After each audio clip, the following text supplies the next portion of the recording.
So what if you're starting to have some trouble hearing, or maybe you're not and you just want to get your annual hearing test? What is it like to have a hearing test? Well, it's very painless and actually a little bit interesting. When you first go to your hearing care provider's office, they're just going to take a look in your ears. We have to make sure that your ear canal is clean, that there's a nice path to the eardrum, that there's nothing blocking the sound. For instance, too much earwax could block the sound, or a piece of cotton in the ear.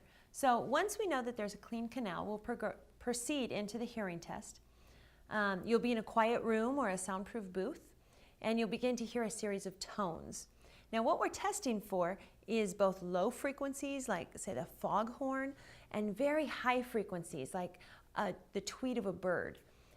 All of these frequencies are important because our speech is made up of a combination of those frequencies. So your hearing care provider will test from about 250 hertz on up to 8,000. What'll happen when you hear that beep is you're going to hit a button or you're going to raise your hand to indicate that you heard the tone. We're going to take that tone down until you can no longer hear it and bring it back. So it's a lot of tones, beeping, and all you have to do is say, yes, I heard it, or just sit comfortably. After the tone test, what we call pure tone, we're going to proceed into some speech testing. Speech testing is a lot of fun.